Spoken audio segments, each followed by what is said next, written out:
So you're probably already familiar with the concept of real estate, but how much do we actually know about it? On one hand, it's an inseparable part of the American dream. It's an excellent vehicle for the middle class to create and store wealth, and furthermore, it's a genuinely good way to feel like you own something in this world.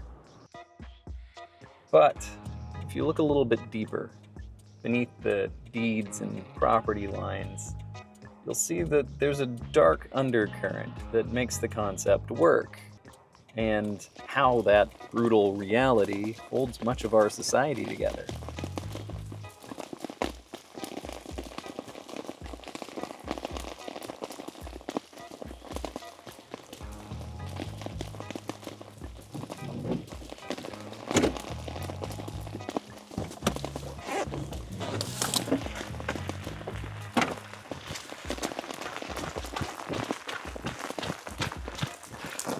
But this isn't some bleeding heart Marxist piece.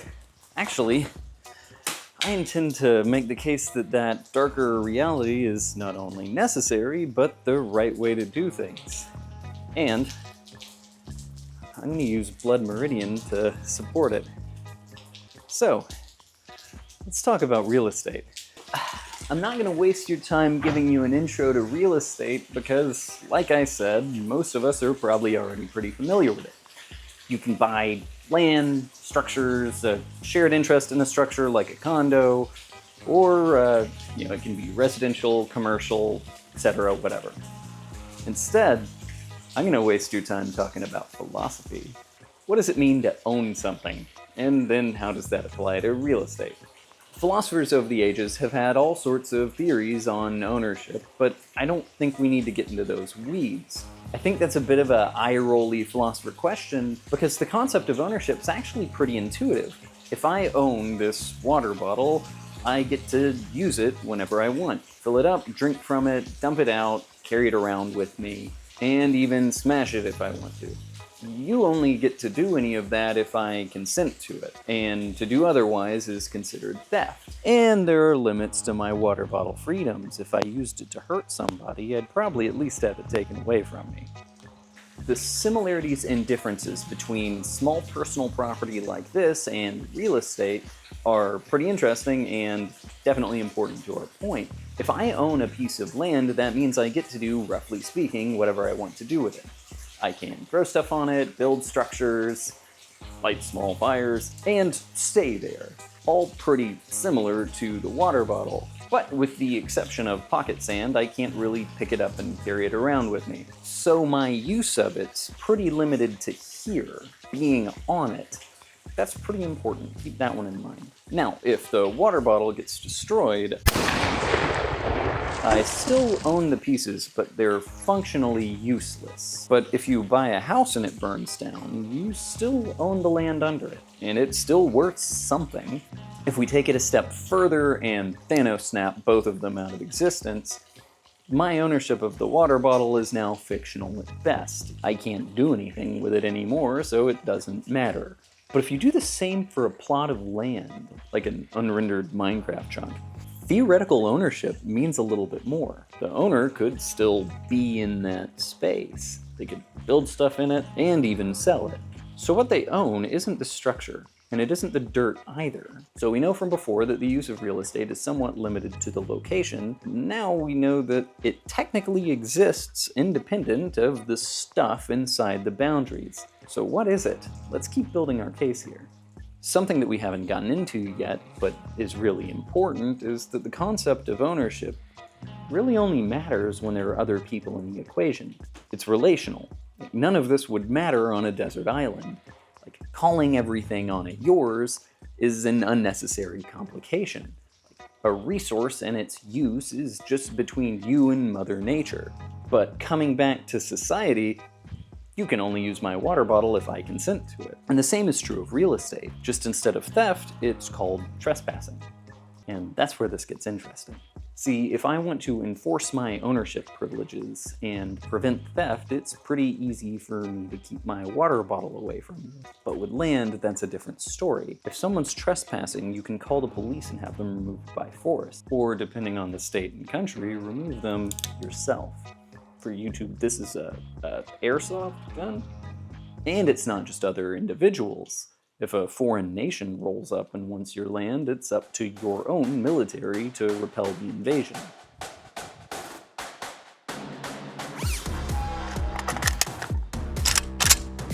We are here to denazify you, bitch. Shit, drones! Anyway, so what does that all add up to? Owning real estate is different from small personal property because it grants you control over a location. And it's still functionally yours even without the dirt or structure there. But one of the most arguably important parts is you get to decide who is and isn't allowed to be there. And your government theoretically backs that up. Remember that part for this next section. So now that we know what real estate is, let's go back to how we got all this dirt to be chopping up and selling in the first place. So the conversation about real estate didn't really start as land ownership, but more as land allocation. In Aristotle's treatise on government, the state, and by extension the military, was responsible for attaining it and then allocating it. His perspective was that land should be allocated thoughtfully amongst the citizens to balance things like security and food production. He roughly lumped it into cities and farmland and then the regions around the borders, which I guess probably also farmland, but it's important still. It's not horribly relevant to us, but I thought it was interesting. His take was that citizens should own land both in the city and near the border of the territory. If they owned land in just one place or the other, it would bias their voting preferences and make them either too pro-war if they were in the city or too anti-war if they were on the border. It's fairly easy to tell why that makes sense for the borderlands, because if you have all your holdings there and risk invasion, I suppose remember that this is written in mainland Europe, Greece, but in the time of city-states. So going to war with your neighbors or even someone beyond you, the borders would be invaded first. So if you owned land there and all your holdings were there, it would make sense that you would be entirely anti-war, but then theoretically entirely anti-acquiring new territory or expanding the state. On the flip side, if you only lived in the city, you were too insulated from the costs of war. That's just my guess on why he had that perspective. And I mentioned 3 classes of land, the cities, the borders, and farms. He had a really spicy take on farms, probably fitting for his time.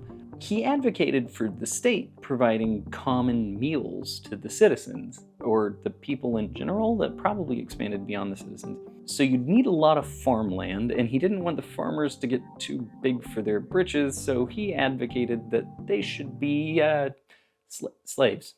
He thought slaves should make the food. Anyway, moving on. The important takeaway here, and why I included Aristotle in this section, is because he did not introduce land allocation by the state as a novel concept. Instead, the way it's discussed makes it pretty clear that it was an understood and common practice at the time. Gaining, defending, and deciding the use of the land was clearly a function of the state. So think of that as our conceptual starting point. Functionally and historically, governments gain and hold land. Now, to get closer to our modern conceptions of real estate and even private property, I'm going to jump way forward in time to John Locke. In his second treatise of government, also not to be confused with Aristotle's, chapter 5 of Property, Locke starts from the position that God gave the earth to all men in common, and that private property originates not from some shared consensus, but from the natural right we have to our own labor. I want to make sure I don't come across as condescending or dismissive there. Despite not personally being religious, I do have a lot of respect for religion. Locke seeks to explain the world, and his religion is an important part of his worldview. He starts from the basis of God giving the earth to all men in common. So then, because everything is shared commonly, how do you get it from like it was given to all of us to it being private property? And this kind of conceptually still holds, like even without the God part. It's like, how do you establish the origin of what makes something that exists in nature yours? One of the examples he uses is how hunter-gatherers went about getting food. Hey, dude, I found a berry. Whoa, man, you can't take that. God put those berries here for all of us to share in common. You have to ask everybody permission, or else it's basically stealing. What? If they had to ask, like all other people, permission before it was morally okay to eat a berry, then all of the moral people would have already starved to death, and only those okay with theft would still be around. So his position is that the work of the harvesting is what makes it yours. And he applies the same to land. If you were to make productive use of it without alienating someone from it, though his position on this part is debatable, it's yours to keep so long as you continue using it productively. And his perspective works very nicely with George Wilhelm Friedrich Hegel? His perspective works well with Hegel's thoughts on property from the philosophy of right. Hegel viewed private property as essential to the development of personal freedom and individuality. Remember how we talked about the concept of ownership being, in essence, relational? Like you have to have two people for someone to own something or else it doesn't really matter. He viewed the concept as important for one's moral development and the establishment of the social order. So by recognizing the property rights of another, you can recognize them as its proprietor. If you respect someone else's possessions, they can then mutually respect yours. This works as a shared basis for legitimacy and like moral and ethical standing in the world. This helps form the basis for ethical behavior, and it pleasantly rhymes with the Kantian categorical imperative. Side note, while I was researching this, I found this picture of Hegel and I couldn't not share it. But these are the positive takes that went on to inform how our modern system works. Think about it. You put in hard work to earn the money to buy your house, and from all the various upkeep costs, you have to remain productive to continue to earn it and keep it. Because it serves as the physical embodiment of your achievements, others, by respecting it, can in essence respect your achievements, respect the mark you've had on the world. In even less ambitious language, just literally respecting it, like respecting the boundaries, not damaging it, it shows respect for your property and the opportunity for you to then respect theirs as well. The way they treat what is yours represents their moral virtue outwardly. And I'll admit, I see these positive takes as mostly true. And furthermore, from what I understand, like political philosophy and works such as these go on to inform the things that become laws. This isn't just fluffy nonsense. This is how we got to the system that we have. Especially the work of John Locke was very influential on the formation of the United States. So, like I said, I'll admit I view those as mostly true. But I also view them as fairly superficial. See, these are the nice ideals that we hope to live up to. So in my opinion, the real foundation comes from one of my all-time favorite works, Thomas Hobbes's Leviathan.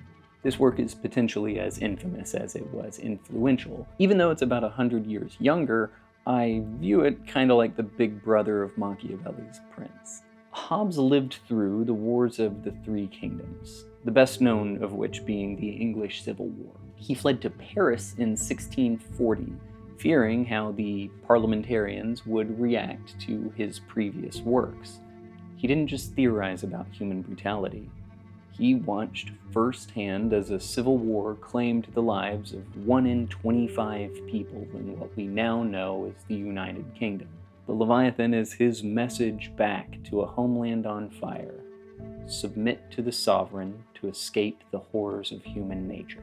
This book begins by painting a grim picture of how our world is without governments or laws. There would be no place for industry because the fruit thereof is uncertain, and consequently no culture of the earth, no navigation, nor use of the commodities that may be imported by sea, no commodious building, no instruments of moving and removing such things as require much force, no knowledge of the face of the earth, no account of time, no arts, no letters, and which is worst of all, continual fear and danger of violent death. And the life of man, solitary, poor, nasty, brutish, and short.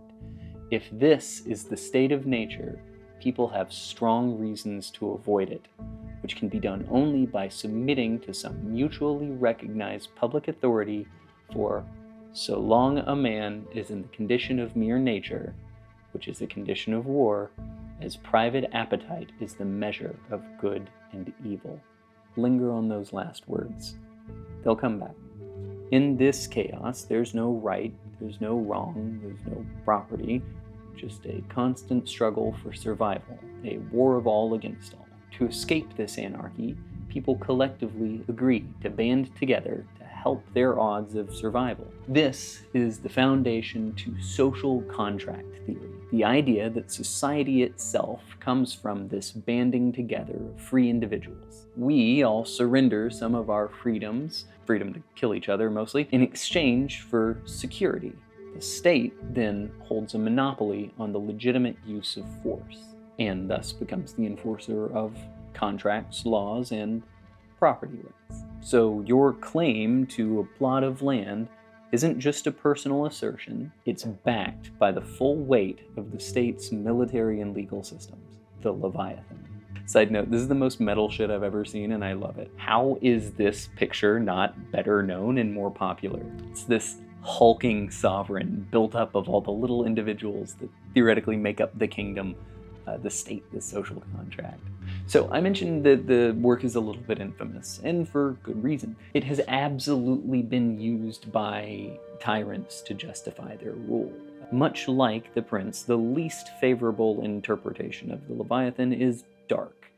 It's possible that Hobbes shared that perspective. The English Civil War was about the limits of power on the Parliament and the king. The argument to favor the sovereign for security does not favor what we think of as modern democratic principles. But the most favorable interpretation is probably something like the one that I just led with. I love the idea that wisdom is a step that comes after cynicism. Early on, when you're optimistic, you're naive.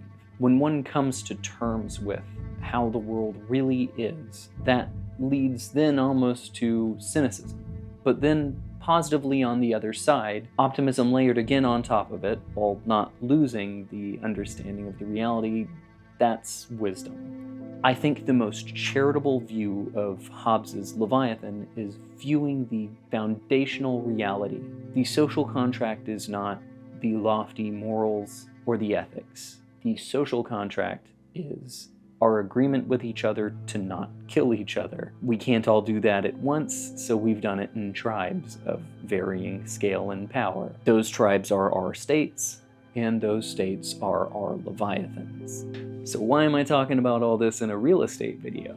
My point is, when someone buys real estate, what they buy very literally is a contract from their government. A contract that says that they get to decide who gets to be there and who has to be removed by force, exclusion rights.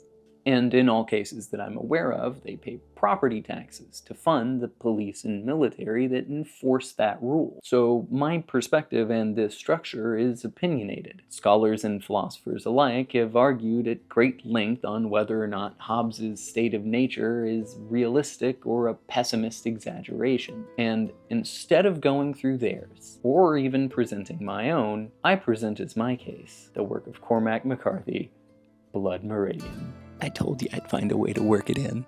So for those of you who don't already know, this is Cormac McCarthy's magnum opus. It was introduced to me and most of the internet by Windigoon. I wonder if channel inspiration is clear. I couldn't hope to do as good a job as him in his original video essay. And I also wouldn't want to rob you of the experience of reading the original text first. So, spoilers ahead. So if you are going to read it, read the book first. But save Wendigoon's video for after mine, because don't fuck my retention, it needs all the help it can get. So Blood Meridian is a work of fiction, but it's intended to realistically portray a period of history on the border of the United States and Mexico, immediately following the Mexican-American War and immediately preceding the Civil War. So thematically this is a Western, but it's not like any others. I think it would be more accurate to think of the genre as like a realism horror. A work of horror where the scares, how do I say this without saying horror like a million times? The horror itself comes from a realistic depiction of the world. Like that's what makes it scary. So if Lovecraftian, if cosmic horror is scary because it's the unimaginable and the juxtaposition of the scale of humanity against the scale of the cosmos.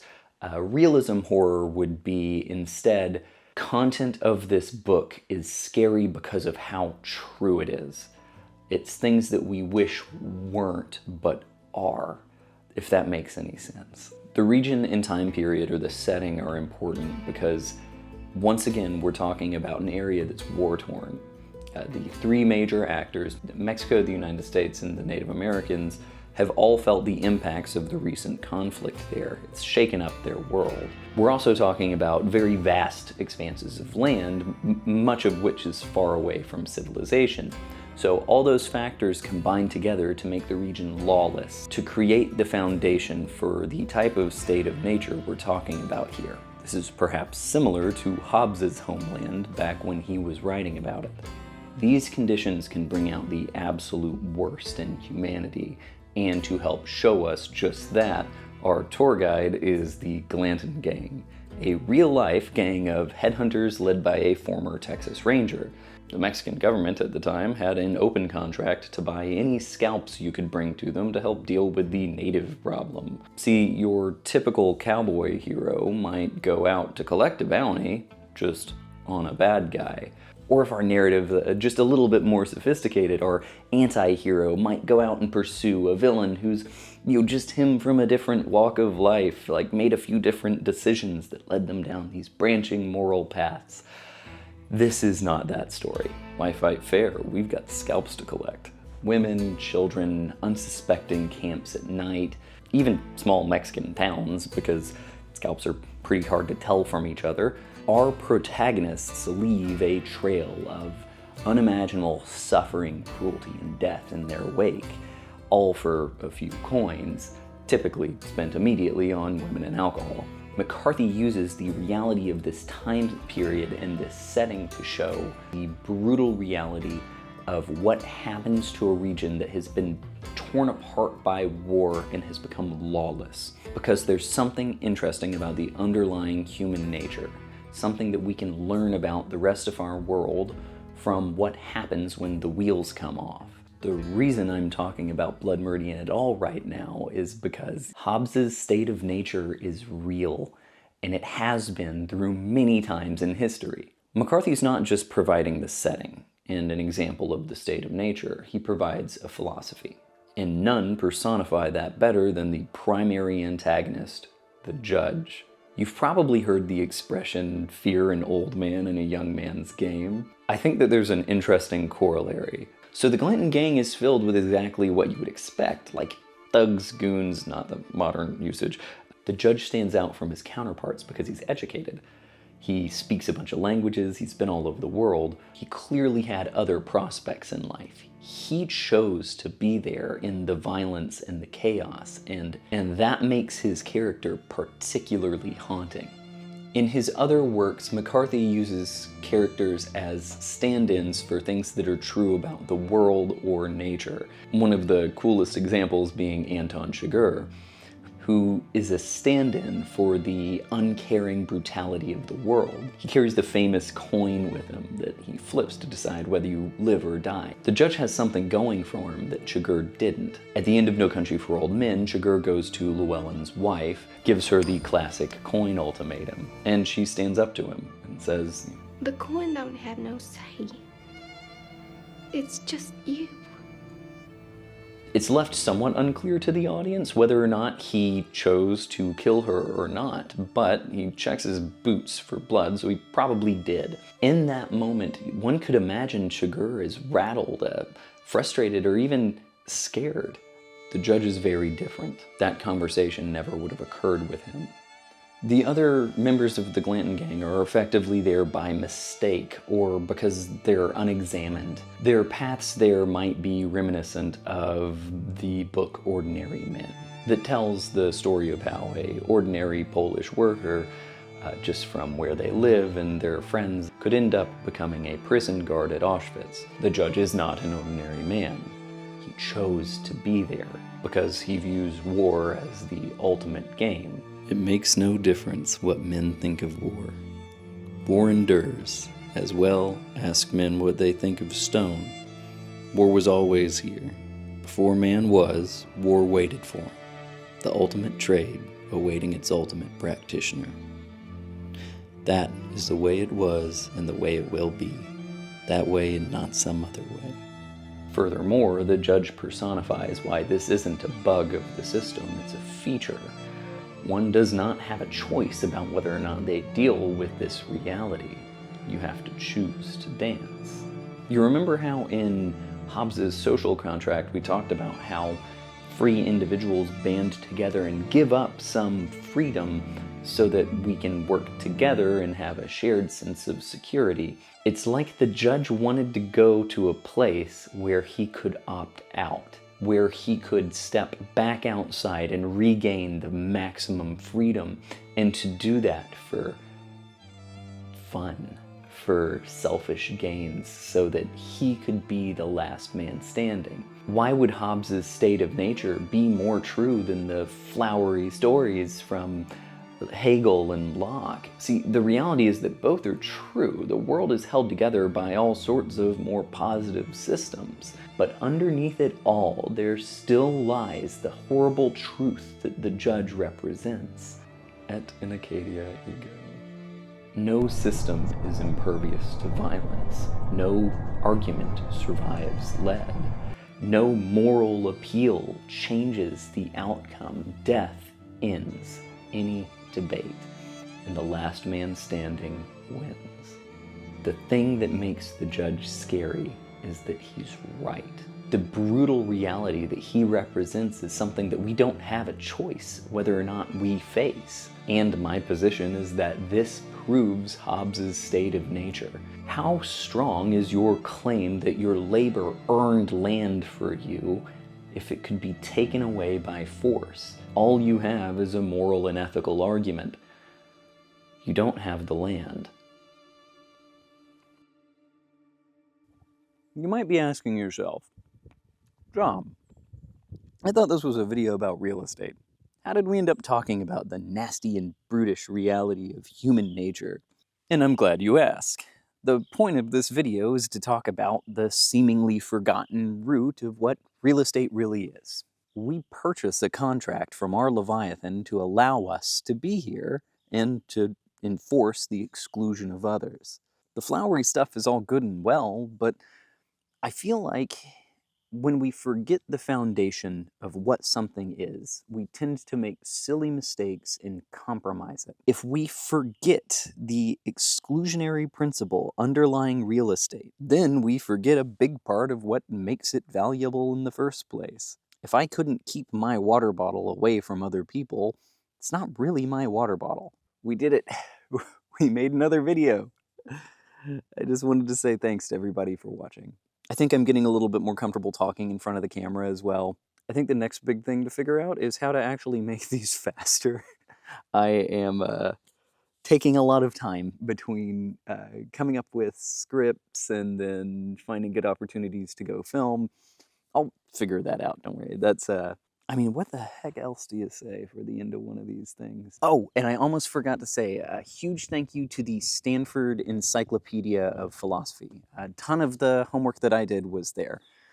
It's an excellent resource. Go check it out sometime.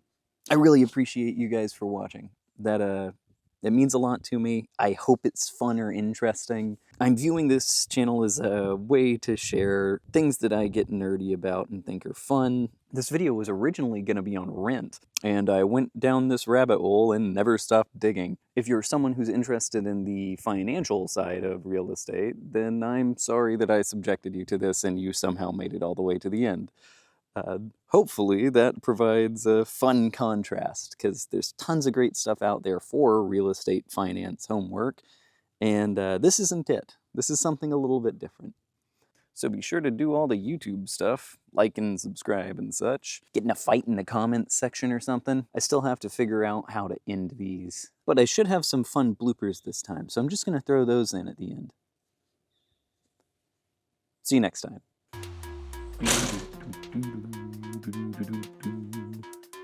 Okay, run back out there real quick. Let's go.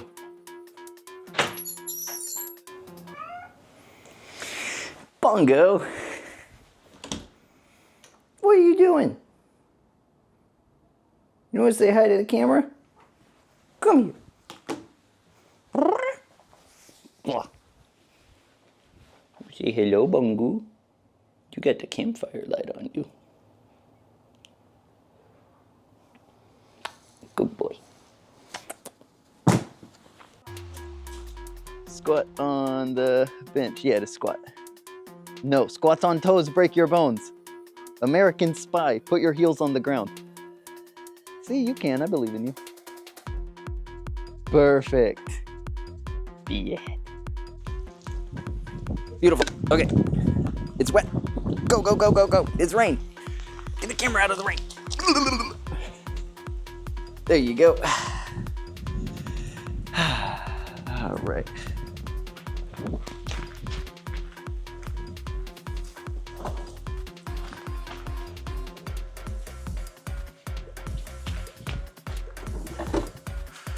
I'm sorry I did that to you, buddy. When you told me I was gonna be in a video, I didn't know it meant this. All right. What are you doing?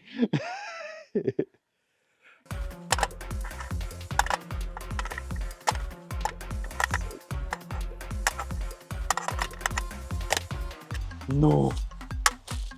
I haven't reloaded an AK in so long. Looking good, BB. Okay.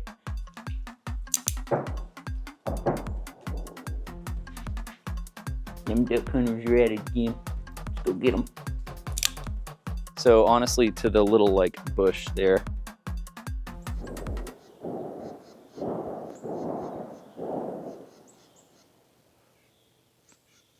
That's a lot of shotguns.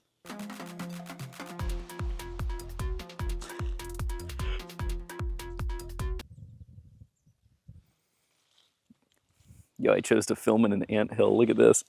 Look at these little guys going. I stepped right in there. Are they on my leg? Yeah, I got a few. Ah!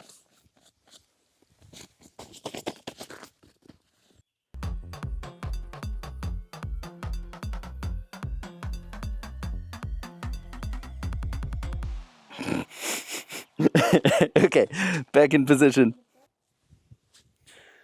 That's it. Wow!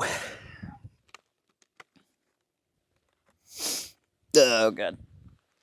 I believe I acquired ticks while I was up here. Ticks and fire ants now. Bye.